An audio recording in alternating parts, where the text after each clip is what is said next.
नमस्कार सांग माने जय जगन्नाथ मु झिली मो चैनल को स्वागत करुच्ची।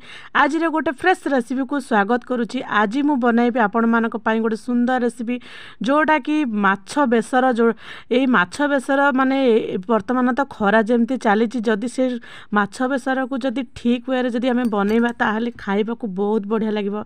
यही माछ बेसरटी देखा जिते कलरफुल देखा जाउची खाइबा को मध्य बहुत टेस्टी अच्छी। आज रेसिपी आपण माने मो वीडियो सहित पूरा बनी रुहतु। आपण नुआ उपाय रे आज नुआ उपाय नुआ ट्रिक सहित आपण माने माछ बेसर माने देखि पारिबे जोड़ा कि आपण मानकु निश्चित भाव में भल लागिबो आ घरे मध्य ट्राई करिवे। आज रेसिपी जदि भल लागे सांग माने गोटे लाइक करिवे, चैनल रे नुआ थिले सब्सक्राइब करबा को भूलिबा नै। आ आज रेसिपी को चलंतु सांग माने डेरी न करी देखिबा। नमस्कार, झिलीज किचन को स्वागत करुच्ची। आज मु बनैबी माछ बेसर जोड़ा कि रोही माछ बेसर। सेति पई मु पाखापाखी गोटे किलो रोही माछ आनी जोड़ा कि भल भाव में सफा कर देइछि। जोड़ा कि फ्रेश माने फ्रेश रोही माछ ताको भल भाव में सफा कर देला परे जेते आमे माछ को जेते भल भाव में सफा करबे तार टेस्ट बहुत भल लागिबो। तापर ताको किछि समय मेरिनेट करबा अल्प टिके हळदी गुंड, अल्प टिके काश्मीरी लंका गुंड, ता सहित अल्प टिके लूण एमती आमे तो माने भल भाव में यही माछ को भल भाव में गोलाई रखा। जो भली भाव में माछ सहित सब प्रकार मसला भल भाव में मिसी गोटे परफेक्ट गोटे माने टेस्ट आसवाई आम आगुरी माछ को निहाती भाव में मैग्नेट कर रखा पड़ो। यहाँ तो आपण मैंने समस्ते जानते ताको भल भाव में एपट सेपट गोलाई रखा। तापर मसला गोटे मसला दरकार जोड़ा कि माछ तरकारी माने किछि रसुण ता सहित किछि आमर पियाज ता सहित किछि रस माने अदा ता सहित गोटे टमाटो बिना तो ये माछ तरकारी भल लगे। टमाटो को टिके टिके छोट छोट खंड करदेबा। जेते आमे टमाटो गोटे रु दीटा देबा ताहले तार ग्रेवीटा टिके मोटा रहबा। सेति पे टमाटो ता सहित एटा सोरिष बेसर जोड़ा कि माछ बेसर होची तो सोरिष बिना तो तरकारीटा भल लगे। गोटे चामच रो 2 चामच 1.5 चामच खंडे सोरिष ता सहित अल्प टिके जीरा ता सहित यही सबू जिनस को गोटे फाइन पेस्ट करवा। जो भली भाव में मसलाटा भल भाव में जमी पेस्ट हो जो भली भाव में सोरिष कौन सी प्रकार दरदरा ही रही भल भाव में पेस्ट कर आनली। तापर गोटे कड़ई बसईदेली, कड़ई रे किछि सोरिष तेल देदेबा। सोरिष तेल बिना तो माछ तरकारी भल लगे। जेकोसी आमिष जिनस हेले सोरिष तेलटारे कले टेस्ट भल लगे। ता सहित मत कलरफुल कलर भल आसे। ताकू टिके लो टू मीडियम जाल रखिदेबा। जाल को टिके लो टू मीडियम रखा द्वारा माछ भल भाव में छाणीबा को बहुत भल लगे। तो हाई जाल करदेले माछ माने पोड़ी जार संभावना थाए। यही भाव में दुई लेखाएं भल भाव में एमती भल दे भल भाव में स्लो जाल दे एपट सेपट भाजी देती। तापर दुईटी लेखाएं भल भाव में जो लो टू मीडियम जाल रखी भाजी दे। जाल को टिके लो टू मीडियम रखा द्वारा भल भाव में छाणी हो जाए। भल भाव में छाणी होगा तरकारी करने को भल लगे। तो आपण मैंने चाहिए यही माछ को अधिका टिके तेल देकी छाणी पारे।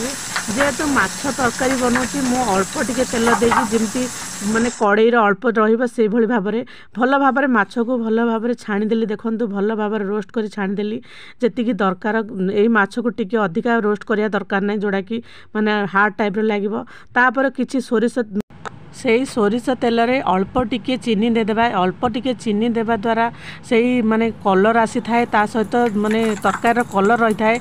ता सहित अल्प टिके पान महुरी ता सहित अल्प टिके सोरिष एमती गोटे फुटण करवा। ता सहित गोटे पियाज ता सहित किसी भृषंग पत्र को भल भाव में भाजी देवा। जो भाव में माने पियाजटा भल भाव में माने भल भाव में भाजी हो से प्रति ध्यान दे धीरे धीरे भल भाव में भाजवा। पियाज जिते भल भाव में रोस्ट हो भाजब तरकार टेस्टा से भल लगे। पियाज को केबे कंचा रखिबे नहीं। ता सहित अल्प टिके काश्मीरी लंका गुंड देदेले माने गोटे चामच अल्प टिके काश्मीरी लंका टिके गुंड देवा द्वारा कलर तरकार कलर आसए। जेहेतु आगरू माने तेल रे जदि काश्मीरी लंका गुंड दि जाए ताहले कलर आसए। तापर बाटी रखिथिबा अदा रसुण पियाज टमाटो सोरिषर बटा मसला को पकई एमती किछि समय एपट सेपट करी गोले गोले भाजिबा जाल को लो टू मीडियम रखिबा ता सहित काश्मीरी लंका गुंड देइतली तो राग लंका गुंड टिके देदेबा ता सहित हळदी गुंड ता सहित किछि लूण दरकार मुताबक लूण ता सहित धनिया पाउडर आ टिके एमती दे भल भाव में कषि देबा जे एमती कषिबा जो भली भाव में मसला जे पर्यंत ऊपर को न उठी से पर्यंत घोड़ाई एमती जाल को लो टू मीडियम दे घोड़ाई एमती भल भाव में कषिबा जेहेतु सोरिष मिसिची ता सहित विभिन्न प्रकार माने मसला मिसिची ताको जेते आमे कषिबा तार कलरटा बहुत भल लगे ता सहित मसलार टेस्टटा बहुत भल लगे जेबे भी जेकोसी तरकारी कले मसला को भल भाव में कषिबे आजिर रेसिपी जदि आपण मानक सांग मैंने बहुत भल लगे थाले थरे ट्राए करेंगे घरे केमती कौन एमती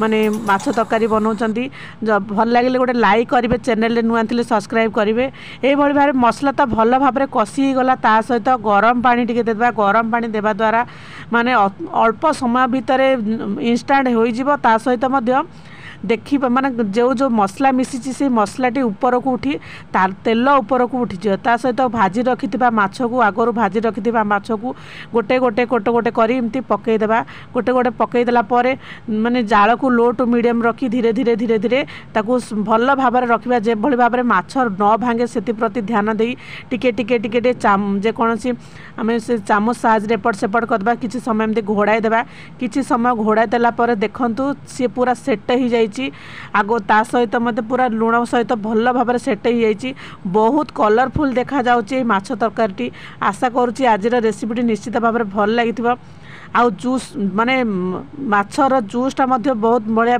मोटा रही जोटा कि रहीगला पूरा आउरी मोटा हो भाव में आजिर माछ बेसरटी जदि आपण मानक भल लगे सांग माने गोटे लाइक करेंगे चैनल नुआ थिले सब्सक्राइब करने को भूलिबे नहीं आपण मानकर स्नेह श्रद्धा भल पाइबा मो पाई निहाती दरकार आउ ये भाव में गोटे जेकोसी गोटे गिना को आनी सर्व करदेली आज रेसिपीटी रोची सांग माने जय जगन्नाथ जय जगन्नाथ।